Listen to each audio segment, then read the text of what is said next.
NGO Week 2024. Every year we hold an NGO Week whereby we showcase work done by different NGO all over the country. We are very lucky that this year we have senior officers from Nairobi. They have joined us, and that's why we are all here. So the director will give a speech, and the regional director will also give a speech, and 2 NGOs will give a speech. Thank you. Thank you very much. I'm Wangangi Mwania. I'm a director with the formerly NGO Coordination Board. Now we are in public benefit organization. We have come with the 2 other directors, Director Beatrice and Director Jacob Ondari. We have come to participate in this year's NGO Week, and we appreciate the contribution of NGOs, and now we are calling them public benefits organizations. Their participation in our development as a country. As a government, we appreciate and we are happy with what we are doing. We take note of the fact that in the year 2022 to 2023, they spent close to 200 billion shillings in development initiatives in this country, and they employ a big number of Kenyans in the implementation of these programs. So as a government, we are happy that they are assisting in development initiatives and also building the capacity of organizations and individuals in our country. We were working with the NGO Coordination Act. Now we have moved to PBORA, Public Benefit Organizations. We are now calling them so. I don't know what to call them in Kiswahili, probably mashirika ya nao faidi jamii. I don't know if that could be the right name. Mashirika ya nao faidi jamii. And now we have a new law, a law which gives more space, civic space to these organizations, a law that encourages self-regulation, a law that is progressive. So that is where we have now moved to. We are now calling it PBORA, not NGO Coordination Authority. And we are encouraging these organizations to look at the government agenda and support it. We have issues to do with the climate change. We have issues to do with promoting agriculture, water, health, and all other initiatives that empower the local people. So we are asking them to contribute in supporting the government agenda. The other thing that we probably may want to ask these organizations is to make returns. We have got close to 10,000 registered such organizations, but only less than 3,000 are giving us the necessary returns. These returns will assist the government to plan, to understand where we are, to understand how much money they are pumping into our country, and we can also be able to direct them on which areas need more support. But if they don't make returns, we don't know what they are doing. We don't know whether they are moribund. We don't know whether they need more support in terms of regulation. When we want their participation in policy making or laws and everything, because we want to understand them. We can't now talk to them when we don't make returns. We don't know what they are doing and what they are doing. So that is something that we encourage them to do. Finally, is issues to do with accountability. We are encouraging them to do what they say they do, so that we don't have some of them which needs to be disciplined, because we have seen some organizations that you don't know what they are doing. So we are encouraging them to be accountable, be able to do what they say they do. And with that, we will support them as a government. We will give them space to do what they want to do. And nowadays there's no much. Thank you. So what we were saying is that in a nutshell, the government is committed in implementing the new law. And we encourage organizations to file returns and be accountable. And we will give them space to do what they came to do. So generally that is what we can say. I have my two directors here. If there's something I've forgotten or worth mentioning, we have got our area manager. So probably if there's anything else before we go for questions. Anything? Yeah. Ninaweza sema kitu moja kwa sababu tuko pwani. Nitaongea kitu kidogo tu na lugha ya hapa. Majina ni Director Beatrice Kamamia. Sisi tumetoka upande wa Nairobi na tumefurahishwa na kazi yenu ya hapa pwani. Ile kitu ningetaka kuongeza kidogo ni juu ya NGOs ambaye already ni registered. You have 1 year ya transit from NGO to PBO. So PBO uko na mwaka mmoja you apply upate certificate ingine, kwa sababu certificate ile ulikuwa naye haitafanya kazi next year. Na watu wa pwani ningetaka na unyenyekevu kumuuliza kwa heshima, kama mwenzangu vile amesema, you do the returns, ujulikane we uko wapi, kwa sababu hatujui wengine wako wapi. Ninasikia kuna briefcase NGOs, lakini PBOs tunataka sisi zote tuwe pamoja na to apply for the new certificate. Thank you. Thank you. If I wish to add what my two colleagues have said. My name is Jacob Ondari, also director with the former NGO Coordination Board, now the Public Benefit Organizations Authority Board.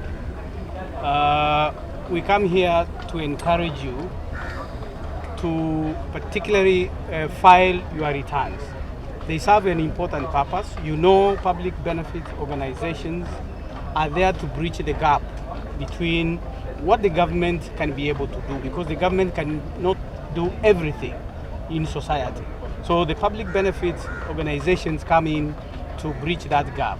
And in so doing, we'll want to understand what each organization is doing. Because as they have already said, there are about 12,000 organizations, and only about 2,000 organizations are filing returns. This is important because as a country, it is important to know what organizations are formed to do, because we realize in other parts of the world, organizations are formed to carry out certain illegal or activities which are not helpful to the public. And since public benefit organizations are supposed to benefit the public, it is important to file those returns so that government can be able to ascertain what organization is doing what. And the good thing with this new law that has come into place is that you have space. If there is any decision that has been made by the authority and you feel that your rights have been infringed, there is a procedure for review of that particular decision. Unlike the previous days where it was difficult to do that, now the new law with the federation, they work together in harmony to be able to assist public benefit organizations operate in a free and a conducive environment to be able to achieve the activities that they were formed to do. And we are grateful and we encourage you to continue helping the public because these members of the public, particularly the vulnerable, need your help because you are closest to the people, and we encourage you to continue helping, and the government appreciates your effort. And in the new act, you can be facilitated even in terms of training, in terms of capacity building. So you can apply yourself to this act, and once you are registered under the new act within the 1 year, you can therefore access whatever benefits that are provided for under the new act. Asanteni sana na tutafanya kazi pamoja. Thank you. the area manager. Hello. Ningependa kushukuru sana kwanza NGOs za Mombasa ama za Coast Region, sana sana Helping Hands Pwani. Without mentioning, there are many of them that are here. Kuna Bomu, kuna Mewa, tuko pamoja pia na Alingard Foundation kwa ushirika wenu kwetu wakati tunapoita mwito. Na pia ningependa kuongezea kuwa NGOs Coast Region ziko nyingi sana. Mkiitwa jitokezeni. Kwa sababu gani? The community haiwajui, haijui mnafanya nini, na fursa kama hizi haziji mara kwa mara. Japo NGOs Week huwa inakuja kila mwaka, na NGOs Week ni ya nyinyi NGOs, sio yetu sisi PBORA, Public Benefit Organization Authority, sio yetu sisi, ni yenu nyinyi Public Benefit Organizations.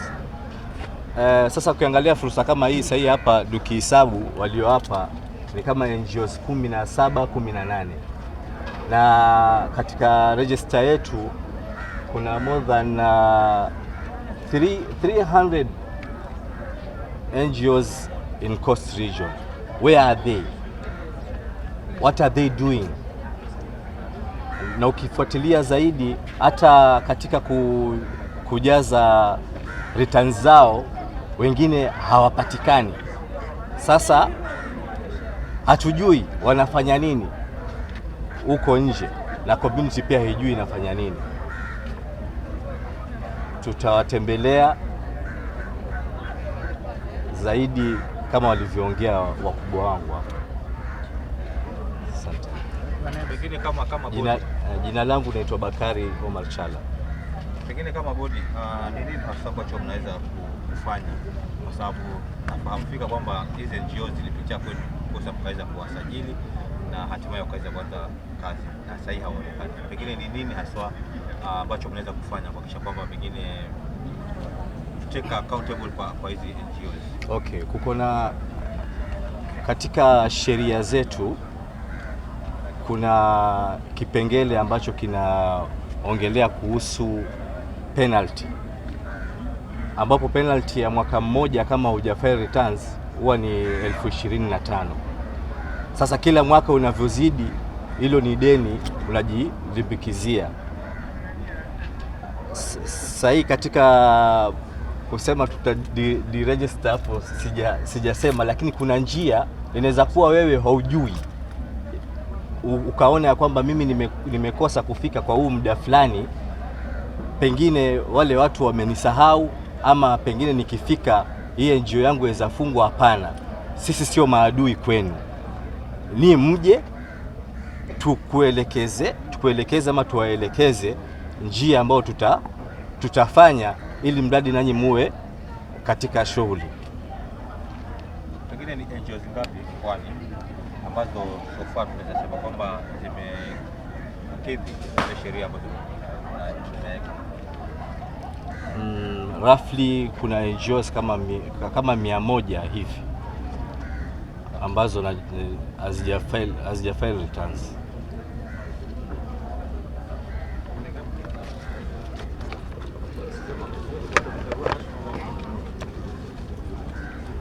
Is something? We want to know how you are doing to weed out the rope NGOs.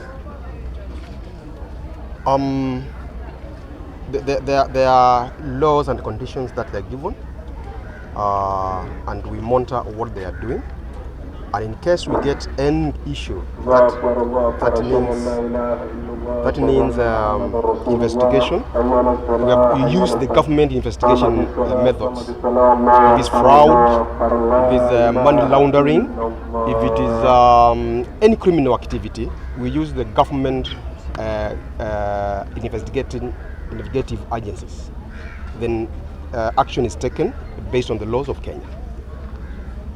Maybe is there a process, or maybe you can quantify how many NGO are not remitting their tax so far in the entire country? Tax. The returns. Tax The returns, I mean. returns. Sorry. The ones which are compliant, there are 2,829. And the total registered. Total is close to 12,000. Close to 12,000. So the ones that the registered ones which have complied with the annual return requirement are 2829. And they have spent in the country close to 197.9 billion Kenya shillings. So the rest have spent more money, but they have not reported, we don't know. So the money that the NGOs have spent are more than 200, I can project, more than 200 billion. So maybe what measures are you going to take for these others, which are more, who are yet to submit the return? As he said, we are encouraging them to do the returns. We are, as Madam said, the new law talks of fresh registration within a year. Then the new law encouraging self-regulation. We are strengthening the federation, the former NGO council. We are now strengthening calling it a federation and strengthening it so that they can be able to to do self-regulation, be able to assist us, to tell us what is happening, to talk to their fellow organizations. As the manager said, we won't apply so much punitive ways. We shall find a way of talking to them and encourage them and showing them the way forward. Because basically the returns is to assist the government to understand where the position, data on the position, how much are we spending, what are we doing, so that we can advise now new coming NGOs on areas to invest in. Because they could be doing a lot in health, but we do not know. So many more come and get into that sector, and another sector is left behind. So this data is for the purpose of planning and understanding where we are as a country. Is there a time frame for all of this? Time frame for what? For the NGOs to follow the law? 1 year is for transiting the fresh, let me call it registration. Yeah. After that, and you have not done the fresh, renewed your whatever, what happens now? Will you assume you are still existing? We can't assume you are still existing. That is the message. Yeah, if you don't renew, you have deregistered yourself. It means that we do not know whether you are existing or not. So we are encouraging them to come forward because they are doing very important contribution to the society. Very important in health, agriculture, water, everywhere. So I think they need to come forward and register. If I may add, Oh, please, something. if I may add, on the issue of failure to comply, some of Yeah, these thank you. organizations maybe were formed for a particular purpose. They achieved it and they finalized what they were formed to do. So the new law provides for self-deregistration. So you don't wait to be deregistered. You can take advantage of the new law and apply for self-deregistration so that you don't appear in the books. Government is counting we have 12,000 NGOs when only maybe 8,000 are working. So it is important for you, if you can reach the other NGOs which are within your area, if they are no longer carrying out the activities they were formed to do, because maybe they have run short of funding or sponsors are no longer coming forward, there's nothing you can do. So it's important to fold up and apply for the registration. Otherwise, the law provides for a procedure for the registration where you have gone outside the mandate of the organization that was formed to benefit the public. Thank you.